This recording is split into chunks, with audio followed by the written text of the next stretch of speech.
Hey everyone, James Lynch here. So I've had a chance to kind of marinate on this UFC 307 fight news, and if you've been living under a rock, they've booked Alex Pereira and Khalil Rountree to headline UFC 307. I did a reaction video on this yesterday, about 3 minutes. Very surprised, like a lot of people, and made the argument that Magomed Ankalaev really should have got this fight. He should not be fighting Alexander Rakic. He should be fighting for the title. But the more I thought about this, the more I can understand it from the UFC's perspective. Now, I'm not saying that I agree with their decision, but I can understand it from a business perspective. So there's 4 key points I think that that I think are important here as to why the UFC made this fight happen. And that's what we're going to talk about in today's video. And also, we'd love to hear your feedback in the comments, whether you agree or disagree with these points. So first and foremost, this fight is taking place in Utah. And one of the things that I overlooked and kind of forgot about was that, you know, the Utah treats the UFC pretty well. Ryan Smith, the guy who owns the, I believe it's the Utah Jazz, and also owns the new Utah NHL team as well. They've done a very good job of being a host city. And so I think the UFC knew that they had to put on a good fight here. Like, remember, I was telling you guys for months, it's going to be Pena and Pennington, which, by the way, they did add to this card in the co-main event, but they couldn't have that as a headliner because, again, you're getting a city that treats you very well. You got to put on a good main event. So there's that part of it, which is like, okay, they needed a good fight. And as usual, because UFC does too many events, they don't have a lot of options. So who do you call if the UFC is doing too many events? You call Alex Pereira, right? He came in at UFC 300, came in at UFC 303. So now here he is at UFC 307. So from that perspective, certainly makes sense putting this fight on because you want to treat the market well, the same way that we see the UFC put on really good cards in the Middle East, right? We just had that fight night a few weeks ago, Corey Sandhagen, Umar Nurmagomedov. I mean, that card was better than some of the pay-per-views we've had this year. So similar thing here. I think the UFC knows they have to put on some good fights for Utah because it's a good host city. So that's point number 1. Point number 2 in this is UFC 308, which is, I think, important to discuss. So remember when this fight happened, I told you guys I was a bit surprised they went with Topuria and Holloway, but it's one of the best fights we're going to see this year. And again, like I just referenced there, they need to put on good cards in the Middle East to keep the people happy. So that certainly fits that. But the only problem with this fight is these two guys aren't Muslim. And we know that the UFC likes putting Muslim fighters on the Middle East cards. The number 1 choice would have been Islam and Arman, but we know Islam is injured. He's going to be taking some time off. So that fight was not going to happen. So I think what the UFC decided to do instead was, okay, we'll put this really, really good fight on. But guess what? We need some more Muslim fighters on here. So that's why they added Whitaker and Chimaev. That's another reason why I know people are like Strickland should be fighting Whitaker and all that.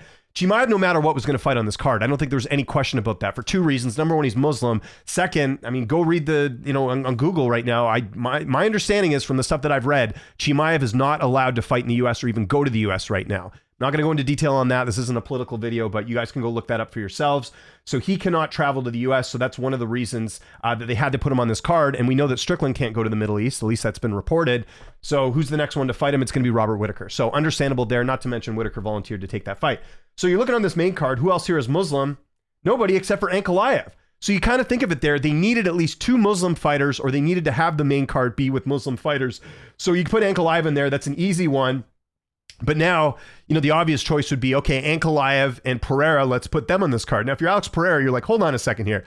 I stepped up to the plate to fight at UFC 300. I stepped up to the plate to fight at UFC 303. Now you're going to ask me to go to the Middle East and fight Ankalaev there? That's not really fair. So I could see it from maybe Pereira's perspective. We don't know behind the scenes. Maybe Pereira was offered to fight Ankalaev in the Middle East. I don't know that. I haven't seen that reported, but it could have been a possibility. But instead, they're like, you know what? You're going to fight Rakic. Even though he's coming off a knockout loss and you're on this unbeaten streak, we're going to make you fight Rakic. So I think from a business perspective, again, I'm talking strictly business, they needed to have a couple Muslim fighters on this card. So having Ankalaev and having Chimaev on there kind of fits the bill. And again, for Pereira, it's not really fair for him to fight in the Middle East. It's better for him to fight elsewhere. In this case, Pereira trains in the U.S. It makes more sense for him to fight on the U.S. as well, with UFC 307 being in Utah. So there we go.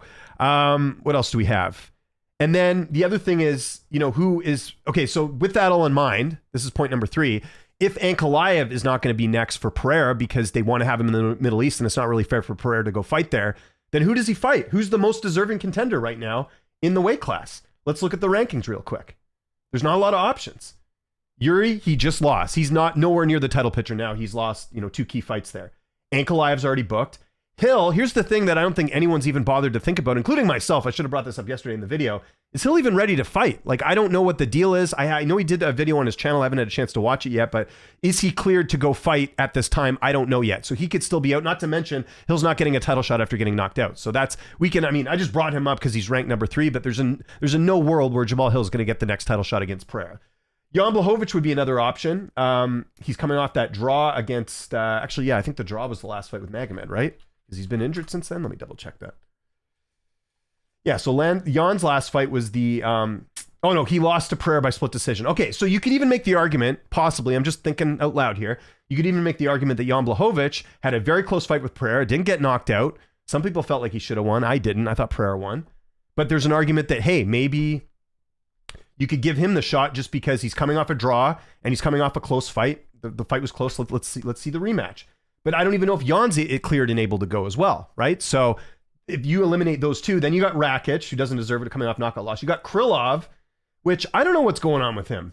That could be maybe an argument there. You could have put Krylov against Pereira, but Krylov hasn't fought in like 2 years, right? When was his last win? I think it was Ozdemir. Or did I get that wrong? Or was it Paul Craig? I can't remember. One of his last fights was here.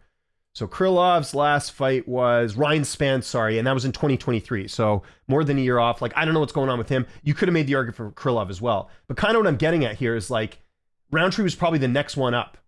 Even though he's coming off the suspension, even though he's coming off just a win over Anthony Smith. And by the way, I see a lot of people talking smack, Ankalaev doesn't deserve it. Well, does Khalil Rountree deserve it? Because he's coming off a win over Anthony Smith, who, last time I checked, that's not a win that has aged so well, right? So I think it was just a case of Rountree's next one up, and that's why they went with it, and they know it's going to be a more entertaining fight. And that kind of leads me to point number 4, which is, I don't think the UFC's protecting Pereira, but I do think that Ankalaev is a tougher fight for Alex Pereira than Khalil Rountree is. I don't think that's a crazy take. I think he's more well-rounded. I mean, Rountree's basically a striker, and that's pretty much who Pereira's fought most of his UFC career. If you look at most of his opponents, they're all strikers. And how's that gone? It's gone in Pereira's favor for the most part. So there's that too. It's kind of like what they did with Sean O'Malley and Cheeto Vera. Everyone knew that Merab was the number one contender, but they gave him Cheeto and they fed this kind of BS narrative to the fans that, well, he lost to Cheeto so he can avenge the loss. Everyone knew that most people knew that Cheeto was going to lose that fight. And he did, and it was a very one-sided fight, and it didn't really help out anyone because, I mean, it was just a one-sided beatdown. I could see the same thing here where they're like, okay, maybe we want to extend Pereira's title reign a little bit longer. I could see that part. And then the second part, which I think is more important than the style matchup and it being bad for Alex. By the way, I'm not saying Alex would lose that fight, but I'm saying it's a tougher fight. The second point is, what's going to be a more entertaining fight when it comes down to it? And listen, you guys know I've defended Ankalaev here, but if I had to pick between which is going to be the more entertaining fight here, Alex Pereira and Khalil Rountree, or Alex Pereira and Magomed Ankalaev, it's going to be the Khalil Rountree fight. So that, I think, was also factored into this as well. And we know, at the end of the day, the UFC wants to put on exciting fights that are appealing to the fans. The rankings don't seem to matter. It's the same reason why, Colby gets a title shot, because at that time, I think the UFC felt that Colby and Leon was going to be a more entertaining, fun, build-up fight, and fight itself, which it didn't end up being, than Bilal and Leon. It's as simple as that. So I think the UFC, we know, because they do so many events, they really have to be creative with the matchups here, and this was a very creative way of putting this fight together. So, yeah, that's kind of my theory on how this all got put together. I would love to hear your thoughts in the comments. And let me just say it again, guys. Like, I do enjoy this fight. If we're just taking the rankings out of the situation, we're not counting anything, we're not counting wins and losses, I do like this fight. It's going to be very entertaining. Of course, I'm going to be watching it. But at the same time, there's fighters that have built their resume up in the weight class, got key wins, like Ankalaev, and are basically getting screwed over. So, like I said, I think it's a combination of the UFC had to put certain fighters on certain cards. In the case of Ankalaev, you had to be on 308. I think they're like, we want Pereira to fight in the US. We don't want to fight him in the Middle East. Khalil Rountree's the only one healthy and ready to go and somewhat deserving, and they went with that. I think it's basically the way that they do that. Another point I'll bring up is, like, a lot of people are like, why did Ikram get to fight Robert Whittaker on short notice? Again, same thing. Muslim fighter, exciting guy, surging prospect. In no sort of ranking system should Ikram get an opportunity against Robert Whittaker without any ranked wins, but it's because it was short notice. They needed someone. Ikram fit the bill. You could even argue that that's why Umar got to fight Corey. It's in the Middle East. Umar was always going to be on that card. They needed to give him a good fight, so he moves up the rankings. Again, Umar didn't have a ranked win, and look, Umar ended up winning, so it worked out for the UFC, but that's kind of the way we see the matchmaking going. So while I was surprised yesterday, kind of thinking about it a bit more from a business perspective, I do understand it from the UFC side. Let me know what you think in the comments. I kind of went a bit conspiracy theory here, but trying something a bit different on the channel, but would love to hear why you think this fight was put together. Not whether you think they deserve it or not. We don't need to discuss that, but do you agree with this theory of mine that, again, these are some of the reasons why they put this fight together? Follow me on Twitter, TikTok, Instagram, @LynchOnSports. My name is James Lynch. Thanks so much for watching, and I'll see you next time.